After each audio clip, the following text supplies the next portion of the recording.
நான் ஜோதிடர் தமிழரசன் பேசுகிறேன். இந்த சேனல் ஃபஸ்ட் டைம் பார்க்குறவங்களா இருந்தீங்கன்னா சப்ஸ்கிரைப் பண்ணிக்கோங்க. பெல் பட்டனை கிளிக் பண்ணிக்கோங்க. ஆளுங்கிற ஆப்ஷன் இருக்கும், அதையும் சூஸ் பண்ணிக்கோங்க. அப்போ தான் நாங்கள் போடுற பதிவுகள் எல்லாமே உங்களை வந்து சேரும். இன்றைக்கி நம்ம இந்த பதிவில் பார்க்க போகிற தலைப்பு கடகராசி. கடகராசி நேயர்களுக்கு எப்படி இருக்குன்னு பார்க்கலாம். உங்கள் ராசிக்கு வந்து பாருங்கள், உங்கள் ராசிக்கு வந்து பாருங்கள் 8ஆம் இடத்துல சனி பகவான் கும்ப ராசியில் இருக்காங்க. உங்கள் ராசிக்கு 3ஆம் இடத்துல கேது பகவான் உங்களுக்கு கன்னி ராசியில் இருக்கார். உங்களுக்கு வந்து பாருங்கள் 10ஆம் இடமான தொழில் ஸ்தானத்தில் குரு பகவான் மேச ராசியில் இருக்காங்க. 9ல் ராகு பகவான் மீன ராசியில் இருக்காங்க. அதாவது கடகராசிக்காரங்க வந்து பாருங்கள், பூச நட்சத்திரக்காரங்களும் புனர்பூச நட்சத்திரக்காரங்களும் நரக வாழ்க்கையை நீங்கள் வாழ்ந்துட்டுருக்கீங்க. சித்திரவதையை நீங்கள் அனுபவிச்சுட்டு இருக்கீங்க. நான் 2023 உங்களுக்கு பிரச்சனை. 2021, 22 கூட நல்லா இருந்தீங்க. கடகராசிக்காரங்க பொதுவாகவே 2020, 21, 22 கூட நல்லா இருந்துச்சு. உங்கள் லைஃப் அப்படியே நல்லா போயிட்டு இருந்தது. எப்போ 2023 ஜனவரி வந்ததோ அந்த ஜனவரியிலிருந்து உங்களுக்கு பிரச்சனை ஆரம்பம். ஒரு சில பேத்துக்கு வந்து பாருங்கள், உங்களுக்கு ஏப்ரலுக்கு அப்புறம் பிரச்சனை ஆரம்பிச்சது. ஒரு சில பேத்துக்கு பிப்ரவரி, ஜனவரி அதிலிருந்து உங்களுக்கு ஸ்டார்ட் ஆச்சு. உங்களுக்கு ஒரு சில பேருக்கு பிப்ரவரி மாதத்துலேருந்து பிரச்சனை. எப்போது 2023 போன வருஷம். அப்போது சொல்ல போகணுன்னா என்ன சொல்லணுன்னா, போன வருஷமே உங்களுக்கு நல்லா இல்லைன்னு சொல்லலாம். 2023 உங்களுக்கு சரியில்லாமல் இருந்தது. யாரும் நல்ல ஒரு வாழ்க்கையை வாழ கிடையாது. புனர்பூச நட்சத்திரக்காரங்களும் அதே மாதிரி வந்து பார்த்திங்கன்னா பூச நட்சத்திரக்காரங்களும் கடுமையாக பாதிக்கப்பட்டிருந்தீங்க. எல்லா கஷ்டத்தையும் அனுபவிச்சுட்டு இருக்கீங்க கடகராசி நேயர்கள். ஏன்னா வந்து பாருங்கள், 8ல் சனி பகவான், 8ல் சனி வந்துட்டாலே பிரச்சனை கொடுக்குறாருன்னு அர்த்தம். உங்கள் கர்மா வந்து ஆக்டிவேஷன் ஆகுதுன்னு அர்த்தம். அஷ்டம சனியில் ஜென்ம சனியில் தான் ஒருத்தருக்கு பிரச்சனை அதிகமாகும். ஏன்னா கர்மகாரகன் சனி. அதனால தான் அவருக்கு வந்து கர்மகாரகன் சொல்லியிருக்காங்க. சனிக்கு வந்து பாருங்கள் எந்த கிரகத்தும் கிடையாது, அந்த சனி பகவானுக்கு மட்டும்தான் இருள் கிரகம். அந்த கிரகத்தான் கர்மகாரகன் சொல்லியிருக்காங்க. கர்மகாரகன் தலைவன் சனி பகவான் தான். மற்ற கிரகத்துக்கு கூட அந்த இதெல்லாம் கிடையாது. முன்ஜென்ம கர்மவினை, முன்ஜென்ம கர்மா, இதெல்லாமே இந்த பிறவியில் போன ஜென்மத்துக்கு பண்ணது எல்லாமே இந்த ஜென்மத்தில் நம்ம அந்த விஷயங்களை நம்ம அனுபவிக்கிறோம். சனி மூலமாக நம்ம அனுபவிக்கிறோம். போன ஜென்மத்தில் என்ன பண்ணணும், இந்த ஜென்மத்தில் நம்ம அனுபவிக்கிறோம். அதாவது சொல்லுவாங்க பார்த்தீங்களா, வினை விதைத்தவன் வினை அறுப்பான். போன ஜென்மத்தில் நம்ம என்ன பண்ணமோ, என்ன பாவ புண்ணியங்கள் பண்ணமோ, இந்த ஜென்மத்தில் நம்ம தான் அதை அனுபவிச்சாகணும். இதெல்லாமே சனி பகவான் மூலமாக தான் நடக்கும். மெயினாக அந்த 7ரை சனியில் அஷ்டம சனி நடக்கும். அப்போ அந்த நரக வாழ்க்கை, ஒரு சித்திரவதையான வாழ்க்கை அதாவது கடகராசிக்காரங்க வாழ்ந்துட்டு இருக்கீங்க. இப்போ 3ஆம் இடத்துல இருக்க கேது பகவான் ஓரளவுக்கு உங்களுக்கு சாதகமாக இருக்குன்னு சொல்லிடலாம். ஏன்னா ஓரளவுக்கு தப்பிச்சு வந்திருக்கீங்க. போன வருஷமெல்லாம் நீங்கள் உயிர் பொழைச்சதே பெருசு. உண்மையாக சொல்லப்போனால் அதுதான்.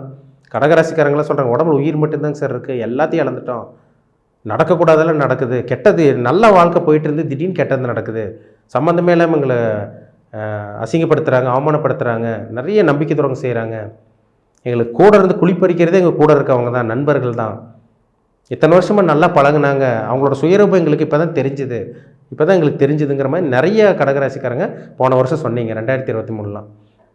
இந்த 2024ஆம் ஆண்டு ஓரளவுக்கு நல்ல ஒரு வருடமாக உங்களுக்கு இருக்கும். ஏன்னா ராசிக்கு வந்து பார்த்திங்கன்னா 3ஆம் இடத்துல கேது இருக்கார். இது உங்களுக்கு ஒரு சேஃப்டியான ஒரு அமைப்புங்க உங்களுக்கு.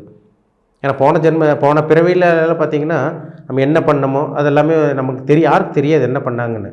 அதை வந்து இப்போ சனி பகவான் மூலமாக அனுபவிக்கிறோம். அந்த 8ல் இருக்க சனி வந்து சில துன்பங்களையும் அசிங்கமானத்தையும் நம்பிக்கை துரோகத்தையும் யார் நல்லவங்க கெட்டவங்க இது மாதிரி அனைத்து விதமான விஷயங்களும் உங்களுக்கு கற்றுக் கொடுத்துருப்பார். ஆனால் இந்த 8ல் இருக்க சனி ஒரு பக்கம் கெட்டது பண்ணிகிட்டு இருந்தாலுமே இப்போ 3ஆம் இடத்துல இருக்க கேது பகவான் பாருங்கள், ஓரளவுக்கு தைரியத்தை கொடுப்பார், ஓரளவுக்கு உங்களை சமாளிக்க வைப்பார்.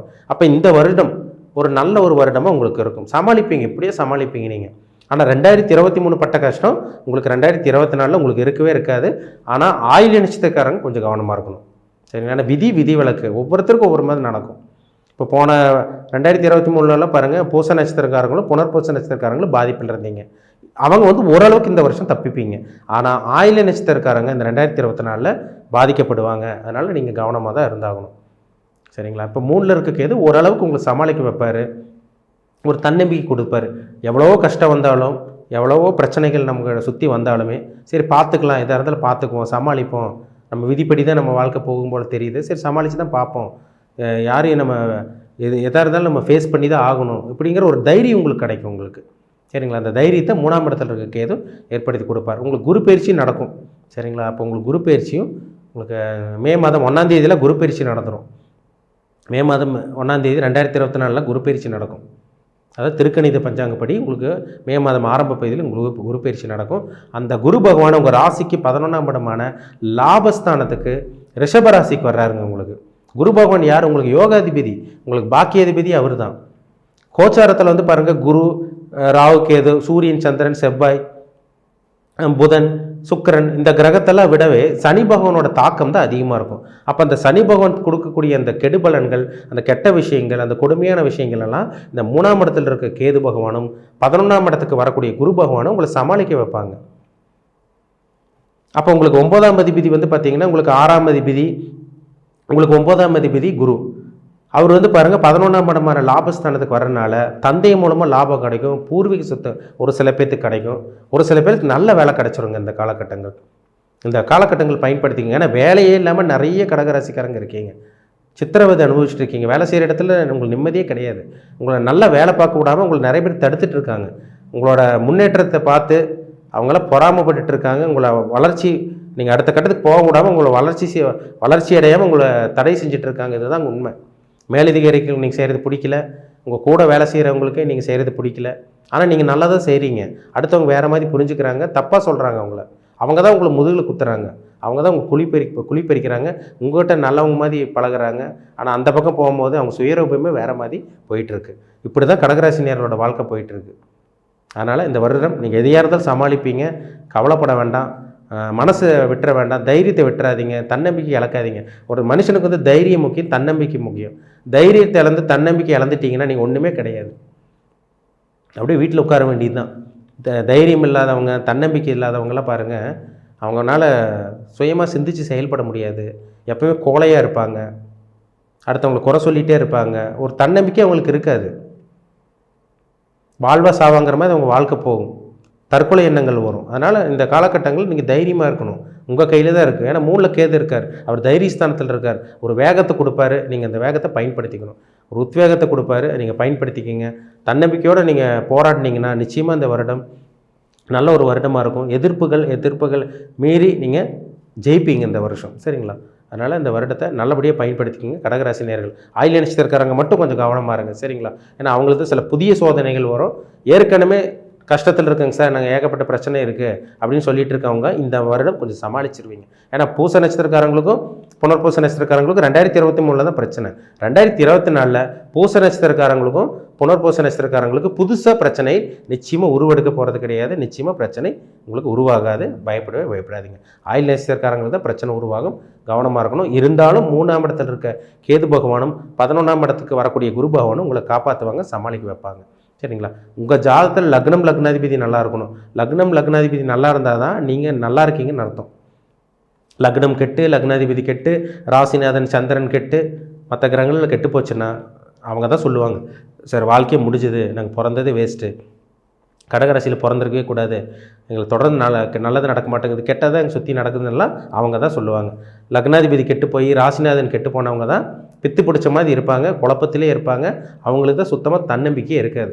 அப்போ உங்கள் ஜாதகத்தில் என்ன கிரகம் உங்களுக்கு வலிமையாக இருக்குது, உங்களுக்கு பலவீனமாக இருக்குது, எது பலமாக இருக்குது, உங்களுக்கு கிரகங்கள் உங்களுக்கு சப்போர்ட் பண்ணுமா பண்ணாதா, உங்களுக்கு சாதகமாக இருக்குமா, உங்களுக்கு நன்மை செய்யுமா கெட்டது செய்யுமா, சாதகமாக பாதகமாக, நன்மையாக தீமையாக, அதெல்லாம் பாருங்கள். அதெல்லாம் பார்த்து தெரிஞ்சால் தான் நம்ம முழுசாக சொல்ல முடியும், சரிங்களா? அதெல்லாம் பார்த்து தெரிஞ்சுக்குங்க. உங்கள் ஜாதகத்தில் என்ன கிரகங்களுக்கு தசாபுத்தி நடந்துகிட்ருக்கு, 6ஆம் அதிபதி 8ஆம் அதிபதி தசாபுத்தி நடந்துகிட்டு இருக்கவங்களுக்கெல்லாம் நிலமை படுமோசமாக போயிட்டுருக்கும். அவங்க தாங்க உச்சகட்டமான 100% கெட்ட விஷயங்கள் நடக்கும் அவங்களுக்கு தான். ஏன்னா 6ங்கிறது வம்பு வழக்கு, கடன், நோய், எதிரி, இதெல்லாமே 6ஆம் இடம். 8ஆம் இடங்கிறது திடீர் இழப்பு, திடீர் அதிர்ஷ்டம்னு சொல்லலாம் 8ஆம் இடம். ஆனால் வந்து பார்த்திங்கன்னா அது நல்ல சுபகிரகங்களோட சேர்ந்துருக்கணும். மனசுக்கு பிடிச்சதெல்லாம் இழக்கிறது, நஷ்டமாகிறது, வலி வேதனை குறிக்கிற இடம், அதே மாதிரி விபத்தை குறிக்கிற இடம், போலீஸ் ஸ்டேஷன், வம்பு வழக்கு, கோர்ட்டு கேஸு, என்னென்ன கஷ்டம் வரக்கூடாது எல்லாமே 8ஆம் இடம் தான். அதில் சில நல்ல விஷயமும் இருக்குது. அந்த திடீர் இந்த புதையல் யோகம்னு சொல்லுவாங்க, திடீர் அதிர்ஷ்டம், அந்த ஷேர் மார்க்கெட்டில் ஜெயிக்கிறது இதெல்லாமே இருக்கும். ஆனால் அஷ்டம சனியில் வந்து ஷேர் மார்க்கெட் பண்ணக்கூடாதுங்க. ஆனால் உங்கள் ஜாதகத்தில் உதாரணத்தை சொல்கிறேன், என்ன தசாபுத்தி போகுதுன்னு பாருங்கள். அந்த தசாபுத்தி நல்லா இருந்துச்சுன்னா உங்களுக்கு நல்லது நடக்கும், கெட்ட தசாபுத்தி நடந்தால் உங்களுக்கு கெட்டதாக நடக்கும். அப்போ உங்கள் சுய ஜாதகத்தில் உங்களுக்கு என்ன கிரகங்கள் வலிமையாக இருக்குது, என்ன கிரகங்கள் உங்களுக்கு சப்போர்ட் பண்ணும், என்ன கிரகங்கள் உங்களுக்கு சப்போர்ட் பண்ணாது, இந்த காலகட்டங்களில் நீங்கள் எப்படி இருக்கணும், எப்படி கவனமாக இருக்கணும், எந்தெந்த விஷயத்தில் கவனமாக இருக்கணும், நீங்கள் என்ன பண்ணணும், என்ன பண்ணக்கூடாது, உங்களோட அனைத்து விதமான கேள்விகளுக்கும் உங்களுக்கு பதில் கிடைக்கும். உங்கள் பிறப்பு ஜாதகம், உங்கள் விதி ஜாதகம் பார்க்கணுன்னு விருப்பப்பட்டீங்கன்னா கீழே இருக்க வாட்ஸ்அப் நம்பருக்கு உங்கள் ஜாதகத்தை அனுப்பிச்சி விடுங்க. அப்பாயின்மெண்ட் வாங்கிக்கோங்க. உங்கள் தனிப்பட்ட ஜாதகம் பார்த்து நம்ம டீப்பாக தெளிவாக நம்ம துல்லியமாக பார்த்து தெரிஞ்சுக்கலாம். கடகராசி நேயர்களோட வாழ்க்கை எப்படி இருக்கும், பூசம் புனர்பூசம் ஆயில்ய நட்சத்திரக்காரங்களுக்கு எப்படி இருக்கும், உங்கள் லைஃப்பை எப்படி நீங்கள் கொண்டு போகலாம், எந்தெந்த விஷயத்தில் நீங்கள் கேர்ஃபுல்லாக இருக்கணும். அதேமாதிரி வந்து பார்த்திங்கன்னா சொந்த தொழில் எப்போ பண்ணலாம், எப்போ பண்ணக்கூடாது, இல்லை வேலைக்கு தான் நீங்கள் போகணுமா, அதேமாதிரி முதலீடு போடலாமா வேண்டாமா, அதுவும் கூட்டு தொழில் பண்ணலாமா வேண்டாமா, திருமணம் ஆகக்கூடிய காலகட்டங்கள், இந்த புத்திர பாக்கியம் எப்போ கிடைக்கும் உங்களுக்கு, அதேமாதிரி வெளிநாட்டு பிரயாணங்கள், சிறு தூரம் நீங்கள் இடம் மாற்றம் பண்ணலாமா வேண்டாமா, எப்போ ட்ரான்ஸ்ஃபர் கிடைக்கும், எப்போ ப்ரொமோஷன் கிடைக்கும், அரசாங்க வேலை, இந்த மாதிரி அனைத்து விதமான உங்களோட கேள்விகளுக்கும் உங்களுக்கு பதில் கிடைக்கும். மீண்டும் அடுத்த பதிவில் சந்திக்கும் வரை உங்களிடமிருந்து விடைபெறுவது உங்கள் ஜோதிடர் தமிழரசன். சேனல் பிடிச்சிருந்தால் உங்கள் நண்பர்களுக்கு உறவுகளுக்கு ஷேர் பண்ணுங்கள், லைக் பண்ணுங்கள், சப்ஸ்கிரைப் பண்ணுங்கள், பெல் பட்டனை கிளிக் பண்ணிக்கோங்க. ஆளுங்கிற ஆப்ஷன் இருக்கும், அதையும் சூஸ் பண்ணிக்கோங்க. அப்போ தான் நாங்கள் போடுற பதிவுகள் எல்லாமே உங்களை வந்து சேரும். நன்றி, வணக்கம்.